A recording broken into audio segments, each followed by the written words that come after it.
رحمن يا رحمن ساعدني يا رحمن اشرح صدري قرآن. السلام علیکم ورحمت الله وبرکاتو. دوستانو د افغان داوا چینل ته ښه راغلاست. زموږ نننۍ موضوع د هندوستان کمیشن کاره یا ډیوه نیازۍ په باره کې ده. دوستانو تاسو ته څرنګه معلوم ده مخکې د ډیوه نیازۍ کمیشن کاري په هندوستان کې په شواهدو سره موږ په اثبات ورسوله. زموږ دغه ویډیو تر زرهاو نفرو پورې ورسېده او په میلیونونو خلکو د دې دا ویډیو ولیدله چې د دې کار سره په هندوستان کې د ډیوه نیازۍ د کمیشن کاري بازار مات سو. کله چې خلکو د ډیوه نیازۍ څخه وپوښتله چې تا ولې کمیشن کاري کو؟ وایي کمیشن کاري خو ښه ده، د تجارت اسانه طریقه ده. په بل عنوان د موږ د ملک تجاره. کله چې په هندوستان کې د دې بازار مات سو افغانستان ته راغله او څرنګه چې د افغانستان نننی حالت له هر لحاظه خراب ده او ټولو نه آسان کار کاندیدېدل دي، نو دې ولسي جرګې ته ځان نومانده کړله. مخکې له دې چې دوستانو بل بحث پیل کړمه، د ډیوې نیازۍ د انتخاباتو اشعار وګورئ.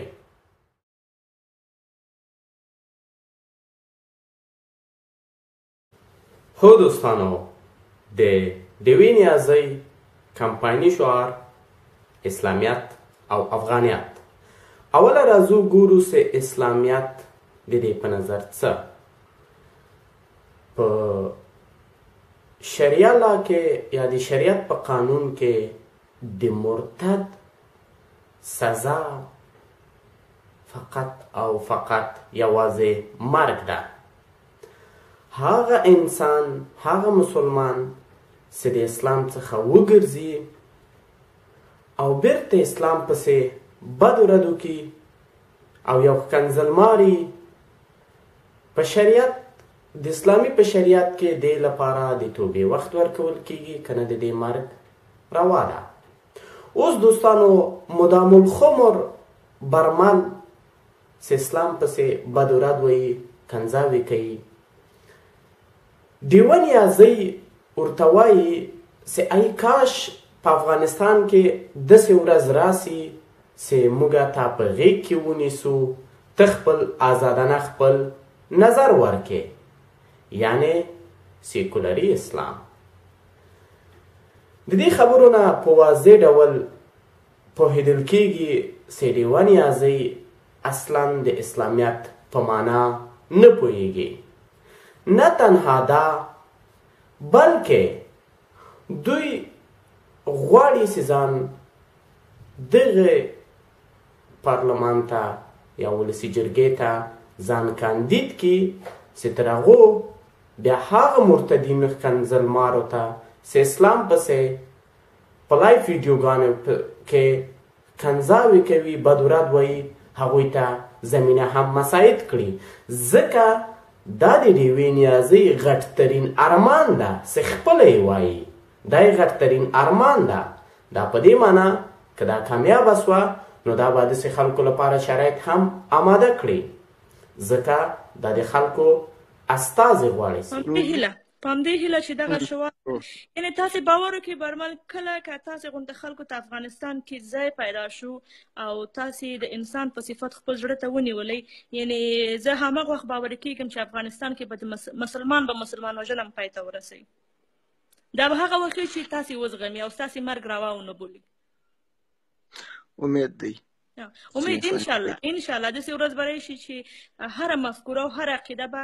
زموږ مسلمانان وزغمي، احترام به ورته وکړي، په مړي ژوندي کې به هغوی ته لاسنیوی وکړي، یو بل سره به د انسانیت رشته وپالي. زما هیله همدا ده چې موږ وکولی شو د انسانیت ستره رشته وپالو. دا کوم انشاءالله چې ته وایې چې دا خدای به دا کار وکړي د خدای امر همداسې ده ستا خلک باید ووژل شي زه فکر نه کوم خو امید دی خو زموږ باور دغسې دی که نه نو زه اړیکه پرې کوم دومره خبره راځو د دې افغانیت تاسو دوستانو دا عکسونه وګورئ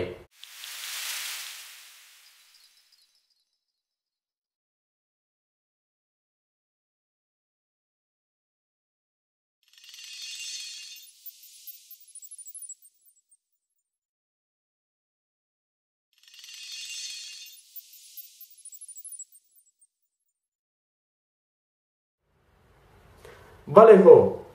دا ډیوه نیازۍ ده آیا تاسو فکر کوئ چې افغانیت په دا شکل ده په دې سر او قواره باندې دا غواړي موږ ته افغانیت ښکاره کړي آیا په دې سر او قواره باندې دوی افغان میرمنو ته افغانیت ور وپېژني هرګز نه دا هیڅ افغان میرمنې لپاره د منلو وړ نه ده خاصتا د ننګرهار غیرتي ولس لپاره دما خبرې دوستانو دلته پای نه مومي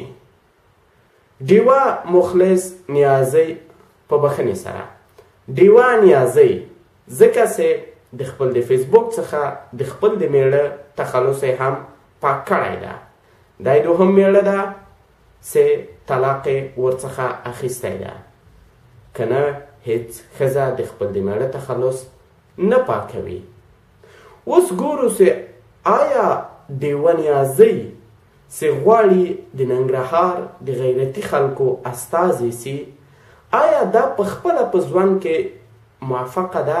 یا نه ده ډیوه نیازۍ دوستانو استاد خلیل خلیلی د دری ژبې شاعر وایي زن باوفا عاشق شوهر است که شوهر ز جانش گرامی تر است یعنی باوفا ښځه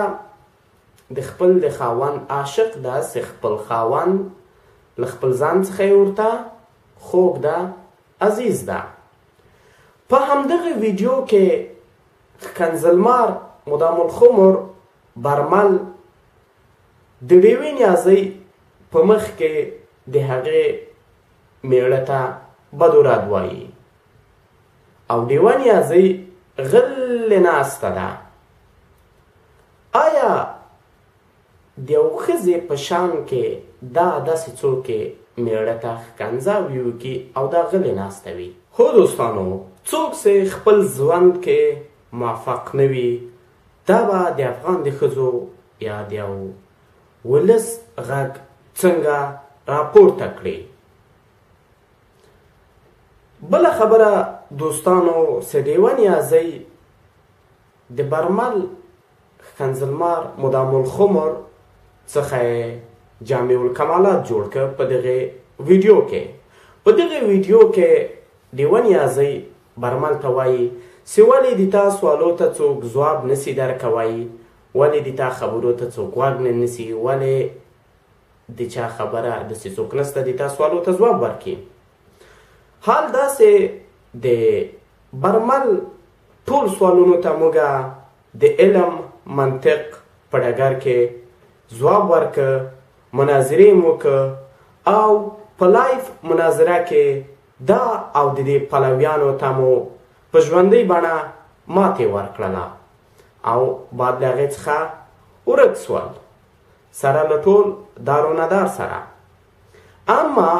د دې روڼ حقیقت څخه هم ډیوه سترګې پټې کړې دي وایي چې ولې تا سره څوک نه حاضرېږي مناظره وکړي حال داسې د موږ مختلف ورونه هر یو نعمت الله ورور نوروز صاحب اسامه ورور او ما په خپله د دوی هر سوال ته ځواب ورکړی ده مناظرې کړې دي او دوی ته مو ماتې ورکړلې ده چې ټول د هغې شاهد دي او تاسو کوئ چې د موږ مناظرې د موږ په یوټیوب چینل او د موږ په صفحاتو کې ووینئ چې دوی ماتې وخوړله او وتښتېدل دلته دوستانو بل سوال را پیدا کیږي چې ډیوه نیازۍ په خپل خبرو کې وایي چې زه ژورنالسته یم او حق لرم چې دا سوالونه وکړم هو البته دا یو محلي ژورنالیست وله او کوم تحصیلي اسناد په ژورنالیستي کې سیده نه لري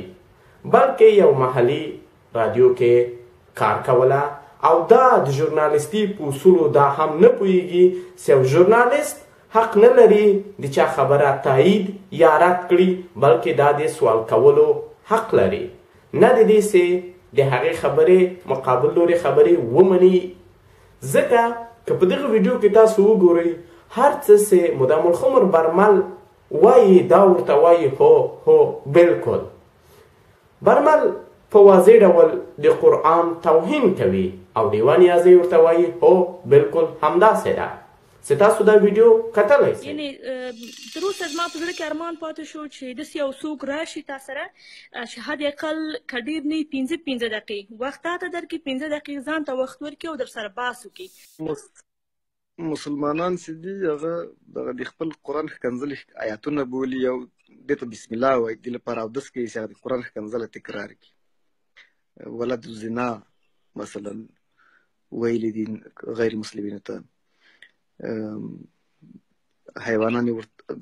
ځناور یې ورته ویلي څه ورته ویلي دې ته دې بسم الله وایي اودس ورته کوي او دا په احترام اخلي کله چې موږ ورته وایو چې دا شی غلطه دا توهین کړي نو له دغسې خلکو سره ته څنګه کولی شي منطقي بحث ولري عقلي بحث بالکل دیوان یازی په خپل آخرینی مصاحبه کې ادعا کړې ده چې د سیاسي علوم زده کړي دي دیوی سیاسي علوم چیرته او په کوم پوهنتون کې زده کړي دي که په هندوستان کې دا باید په انګلیسي ژبه برلاسې وي حال داسې د دې روانه انګلیسي هم نه ده زده دا هغه ټول سوالونه دي چې څوک غواړي ځان د ولایت استازی وټاکي باید په ورین تندین ځواب ووایي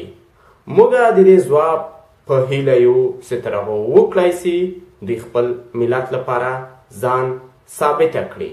البته د هغې په هغو پوسټونو باندې چې په اسلامي نیوکې کړلې وې په حضرت پیغمبر باندې نیوکې کړې وې دا به د دې عنوان لاندې چې دا د فیک اکاونټ ده دا د دروغ اکاونټ ده حال دا چې د خپل اکاونټ څخه یې ول ځکه د لایک او کومنټونو تعداد زښته زیات و خو دا به هم ووایي چې زه خیر دا فیک اکاونټ و اما دلته یې چې د خپل غږیز پیغام ده په زرهاوو خلکو اورېدلی او تر میلیونو رسېدلی ده دا باید د دې سوالونو لپاره ځواب ورکړي د لوی افغانستان د پرمختګ په هیله تر بیا مو په خدای سپارمه